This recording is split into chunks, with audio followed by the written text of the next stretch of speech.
I just walked in, but y'all already know me. Things in the world nowadays getting oldie. Chilling in the crib with the fam, getting cozy. Talking with my people, we at home with our homies. What's up, guys? I'm Jason Ciano from Sabre Real Estate, and I am the host of At Home with Our Homies. Today, I have an amazing guest, Chelsea Peitz. Amazing to have you. Welcome, Chelsea. How are you? Oh, thank you so much. I'm so excited to be here. I mean, more now than ever, I'm just craving to talk to people and, see smiling faces. And so thank you so much for having me. I'm really excited to be here. Well, listen, thank you for that, but you also inspire the hell out of me, and a lot of what you do with social media and the books you've written, talking with pictures and what to post are amazing, and anybody watching this that is not familiar with you and what you do should definitely check that stuff out, because I've learned, like I said, so much from you, and you're pioneering so much with regard to social media, all the different platforms. And in the commercial real estate space where I live, there are very few people that are actually, paying attention, and that's really going to hurt them, especially in a time like now. Wouldn't you agree? It's funny because I think there's a lot of different industries or parts or components of industries that, have really done well without having to maybe evolve as much as some other parts. And so I do believe that, right now, especially, even if you're a teacher, even if you're any industry, learning how to do Zoom, learning how to get comfortable in front of the camera, learning how to use technology, realizing that social media is likely the only way you're going to be talking to people and seeing people. And I was just talking about this the other day on a webinar. For me, there is a little bit of a sense of normalcy, which I'm so thankful for, because I can open up my Instagram and I can see you and I can see your family. Totally. And I can see what you're doing with your kiddos and your workouts. And that to me is so comforting right now, that I still have this lifeline to my friends, that I can see. So I'm so grateful for the technology and social media. But I do agree, we all have to be forced to evolve and think about doing things differently. And that's really uncomfortable. Like, none of us like to learn something new. I mean, I don't know. I don't. I'm like, oh man, I'm about to sit down and figure this out for 2 hours and like research and all of that. So, it's probably a good thing for us to be pushed a little bit out of our comfort zone. I would agree, but I think some people, the people who are used to doing it, right, and have been doing it in the old normal, are going to have that much more of an advantage, because they don't have to learn as quickly or as much, rather than the folks who just kind of refuse to use social media, which are typically the older generations or more traditional folks, again, in my space, in commercial real estate, which is really the majority of the industry. The younger folks are definitely gravitating towards it, using it more, and I think helping it become more normal. But can you give us some tips on what you suggest people, how to create a personal brand, what you should be posting? Because I mean, that's the type of stuff that I get a lot from you, and I appreciate it. Yeah. So, I mean, people ask all the time, how do we build a brand? And then this term of like a brand, you know what I mean? And you and I are obviously huge Gary Vee fans, as many people who I'm sure are watching. And, we think about content and brand as this sort of big in the cloud thing. And what is it? It's sort of this like nebulous idea. And, Gary said it best, it's your reputation. It's just who you are. And it's easy for people like you and I, who have been on camera and sharing our content for many years, to talk and say, oh, just be authentic, be yourself. But I mean, my goodness gracious. In my book, I even talked about authentic, and I'm like, I'm almost afraid to use this word because it's so overused and underexplained. And, if you are new to social media, especially video, which right now I think being present, being a leader, being visible, showing up, being conscientious is what we need to be doing. Showing your face is so important. I talk about, your face is your brand. And I know a lot of people are like, oh, it's not about me. I don't want to have my face in there. I'm like, no, it is about you. Because what happens is behavior training is I start getting used to watching all these people on Instagram stories and Facebook Live and TikTok and all the things. And I start to wonder, why aren't you there? And this actually happened to me about 3 months ago, maybe 4 months ago. I was actually looking to do business with someone. So I reached out to my community and I said, hey, who do you know in this field? We got 10 referrals. I went to Instagram. Now, the reason I went to Instagram is because I happened to be in the car. I was the passenger. Hubby was driving. I go, let's just, like research these people. Popped onto Instagram. Thank goodness all of them had Instagram profiles. Wow. One person had an active story. One person. And what happened was I immediately felt like, oh, maybe this is the person, because I could hear their voice. I could see their face. I saw what they were doing on the weekend. And I immediately had this very human connection. Sure. And I was like, this is the person we're calling. And that is the person that I called. And so it is true in 2020 and 2021. If people don't see you somewhere, if they go to research your name and they find that they get 2 referrals and one person has 300 videos on YouTube and one person has none, or one person has a Facebook page and the other person has none, or one person has an Instagram story and the other person has none, that is just how we are. We're going to be like, well, this is the person. I got more here. It doesn't mean they're the better person.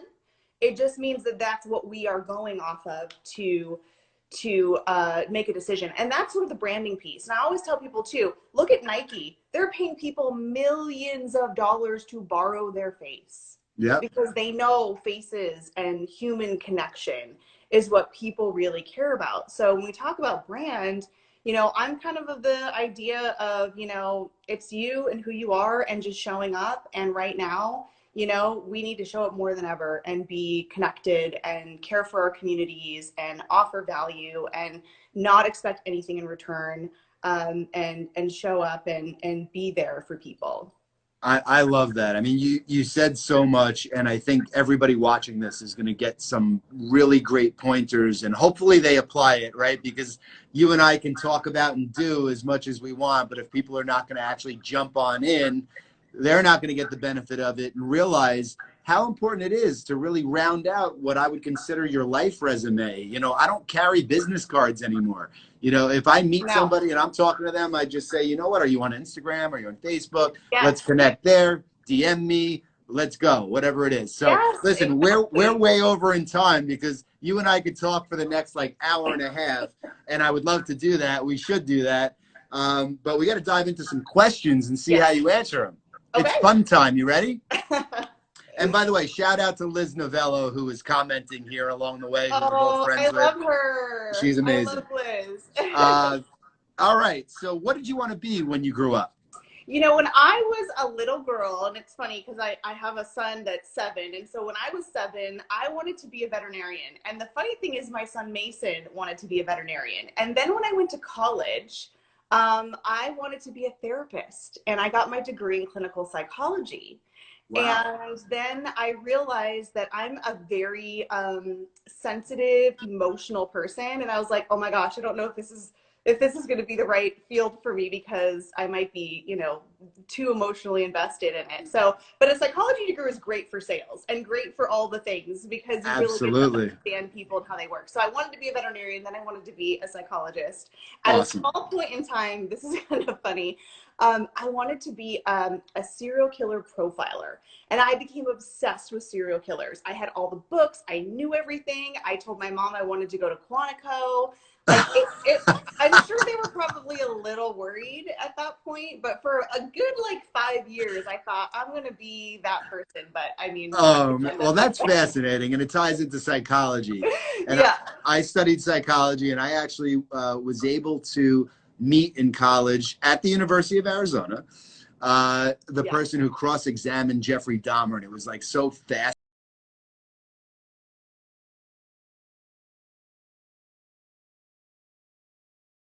The first concert I went to was Tears for Fears. Nice. That's great. Yeah. 5 things that you could not live without. Ooh, okay, and I'm not going to say my dogs and family. So let's see. Have to be my phone because that's my lifeline to everything. Funny thing is, I'd have to say my ring light. I need one of those. Talk about all the time. I need one of those. Yeah, and let's see what else. I would say my phone is my lifeline. I mean, my hobbies in life, honestly, are watching Netflix with my family and relaxing, being on, phone with friends. Trying to think what else. I'm not really attached to a lot of items. other than my family and my dogs. But That's good. We can like, roll with that. my phone is like kind of like the only, like if I had to run out of the house and grab something other than family and dogs, I think it would just be my phone and maybe my phone charger. That makes sense. There's Yeah, you not definitely much need that the I charger. there's not That's a much good that point. I need. Maybe like a notebook. I like to write. I'm a very old school when it comes to note taking and how my brain learns, and I need to write it out. I can't do anything digital, even though I have digital calendars and all the Trello boards and all the things. I have to actually write it out. That's just how my brain works. Yeah, I totally get that. What is your favorite time of year? Oh, that's a good question. So I live in Arizona. You have obviously lived in Arizona. We don't really have seasons. We sort of have like summer, and then it's always sort of springish. But I would say I would really, if I lived somewhere that had fall and I could see the trees change, that would be really cool. Of course, the holidays. I love waiting for the holidays and planning all the stuff out. And now I'm the person that hosts, which is kind of weird. I don't know if that's happened sort of in your world, but there's sort of like a shift, that happens when you get to a certain age, and then you're like, wow, I'm the house everybody comes to. So I like that. So that's nice, right? I'm looking forward to doing a in-person holiday, not a Zoom holiday, but yeah. Big time. Totally agree with that. What would you say is your life's biggest achievement? Oh gosh, well, I hate to sound sappy, but honestly, my life's biggest achievement is, probably becoming a mom, finding like the partner of my dreams. I don't know how I ended up getting blessed to have him in my life, but 18 years later, I mean, like I am more in love with him today than I was the day that I met him, and just he's like the cornerstone of my life. So I can't say that, if anything else went away, and if anything, I've gotten a lot of perspective in this time, is what really matters in life. And it's not about anything being on a stage, publishing a book. It's gone to the wayside now. I realize what's really important, and I'm never going to take anything for granted again, which I'm grateful for this experience, as hard as it's been for all of us. I think that's one of the positive things that we can all get from this, and really go back to being centered and spending quality time with our loved ones. And I love that answer, but your books are pretty awesome, and that's not easy to do. And I'm setting out on that journey. So again, an inspiration in that department. Let's go with, are you a saver or a spender? You know what? I was a saver for a long time, but I was a forced saver. I wanted to spend, but my husband was a, finance major. So we're going to save. So he had me on a tight budget for many years, which is actually a really good thing. And he was very smart about, teaching us to invest and all of that. I would say I'm more of a spender. And I'm kind of the mindset of, you live once, so enjoy, what you're doing at the time. But I would say I like to spend more on experiences, vacations, things that I can remember. I'm not much of a item purchaser per se. Yep. Got it. Last question, and then we'll transition here. What's the last thing that made you laugh? Oh gosh, I laugh so often, which is such a good thing. Let's see. I'm trying to remember if I laughed today. Probably, like, I would say in the evenings, like when we play games as a family. So we usually play card games. We usually do either board games or card games every night. And definitely last night, we always laugh. We always start laughing at the game. So it has to be family game night, which we have pretty much every night. Regardless of being in this unique time or not, we try to do family game night every night. That's awesome. And that your Insta story is one of my favorite Insta stories, because I think you're also, again, overusing the word authentic, but you're real. You're not so concerned about, how do I look, or what is somebody going to perceive as a result of me picking up my phone right now and just talking straight into it. And I think that's what makes you a pro, because it's tough to get to that point, I think, for a lot of people. Yeah, and I just want to tell people, because I do get that comment a lot, which is such a compliment, and I'm sure you get this too when people meet you and they say, oh my gosh, you're just like you are on your stories. And I'm like, that's such a compliment, because it is really me. People really do get to know the me on those stories. But for people who say to me, I can never be as comfortable as you, or how do you get comfortable? I didn't always start that way. I was super worried, super stressed about it. When I started on Snapchat years ago, I never did anything personal. It was marketing tips and business, professional, that's it. I never shared anything in my personal life because I was nervous, afraid, I thought people didn't care. And it was quite by accident that I found out that people really do relate to that human stuff. And so it evolved. So I just want people to not be afraid to start, because it will evolve. You'll feel more comfortable, but you're not going to get there unless you do it. Yeah, you know what? Last question for you, because I'm curious. Now, has your husband always been on board with it, or you know? Because I'm asking just for my own personal reasons. You know, my wife doesn't use social media the way that I do, and it clearly takes up a good amount of your day. So, you know, so I would say that, you know, he's definitely like a co-star. I'd say Mason's co-star, you know, he's awesome, but amazing. He's not much of a fan of being in front of the camera. Yeah. And I try to get him in there more, but yeah, I would say like when I first started, because this is probably 5 or 6 years in, you know, learning, and just like I spent probably more time on it. But yes, I do need to be, there are times when I do need to remind myself to be present, and we all need to do that and put the phone down. And you know, it's funny because a lot of people have this perception that I spend all day on social media, which I don't. And I tell them, hey, listen, it doesn't really take all that much time. You can just do a couple of second video here, a photo here. And it's really, you know, kind of what you're already doing. So I'm not usually stopping to take, you know, and create something. It's usually just like what I'm doing here. Like right before you and I went live, I just did a quick story and said, hey, we're going to be live, join us. So that just took me a second. So probably throughout just because you see me throughout the day, I would imagine all in a 24-hour period on stories, I probably am spending less than 5 minutes making the content. Love that. That's a great point. Yeah. But that leads into the branding thing and the imprinting thing. It's, you know, your brand is a bit of content, it's a bit of algorithm, it's a bit of perception. And we can kind of work content to where we can, you know, if you work content and algorithm, you can kind of make the perception that you're everywhere all the time, you know, and people think I'm on stories all the time, and I'm not, but that's, you know, a perception. And it's nice for branding because you're like, oh, there's, you know, my story that I want to check out, or there's this person. So yeah, I think you kind of get in the flow, and it can appear that you're on it a lot more than you are. And I experienced that as well.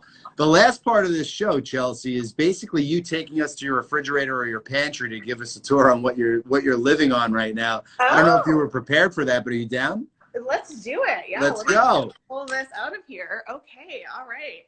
Well, here we go. All right. Homeschool going on in the kitchen. So. Yes, as you should. We've got homeschool in the kitchen, and let's see what we have. Oh my gosh, I mean, no judgment, but I have probably a lot of candy in this pantry. So here's my candy. Okay, I have like all my holiday decorations. There's my skulls because you're ready to go. I got all that in there, and then we have all the food. And I try to do organization. Like I got all excited, and I was like, oh, I'll get all these like plastic things, and I'm like, I'm not an organized person, so let's be real.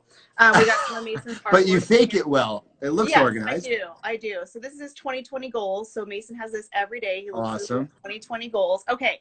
So what do I eat on a regular basis? Well, let's see. We have some, you know, pastas and stuff. I have a lot of these. I don't know if you've ever tried these Go Macro bars. No, are they good? Yeah, they're organic, vegan, and gluten-free, high protein, really yummy. Cool. I'll check them out. Get that. This is my favorite. This I actually had on my stories. Is that gluten-free and high in protein as well? You know what? Not quite sure, but it is one of my favorites. You gotta put those in the freezer. You know what? We do need to refrigerate them. They are good refrigerated. And I do have some candy. As you can see, the candy baskets here. Sure can. These ones, I mean, this is my favorite this time of year. I don't know who else needs these in their life, but Cadbury, of course. Favorite. Look how big my bag is. That's because you haven't opened it yet, or have you? Oh no, you have. No, it's definitely open. You have self-restraint. Yeah, I only do a couple a day, and so that's what we have there. We have a lot of supplements. We have a lot of supplements for the dogs, And we Excellent. usually eat, we're grilling like chicken, and we try to get the occasional vegetable in there. Let's see what else I have. This is my fridge. Okay, so I have. Here we go. It's not as organized. I have a lot of these guys. Have you ever tried the Bon and Vivs? No, what is that? Oh my gosh, they're so good. It's like a White Claw, but something else? I used to be a fan of White Claw, and yeah. These beat them out, okay? Really? I've never seen those. Seltzer, and the flavors are so good. It's 0 sugar, 90 calories, gluten-free, no added sugar, natural flavor. Wow. Love that. And then there's, let me show you this one. I don't know if anybody likes mules. I don't know if you ever like a Moscow Mule? A Moscow Mule. Yeah, okay. Yeah, sure. This I found too. It's Monster Mule. Wow. And you just use it as the mixer. And I haven't used them. I've had these for weeks, but I tried it once. It was really good. So, I mean, nothing else exciting in there. Just, I would say. That's all exciting. Regular grocery stuff. So. It's good stuff. Well, Chelsea, always a pleasure to see you. Keep up the great work. Listen, I'm so happy that we were able to do this, and thank you for making the time. Yeah, thank you. This was so fun. Great to see you. Great to see you. Be well. Stay safe and healthy out there. You too. I'll talk to you soon. Bye. Take care. I just walked in, but y'all already know me. Things in the world nowadays getting oldie. Chilling in the crib with the fam, getting cozy. Talking with my people, we at home.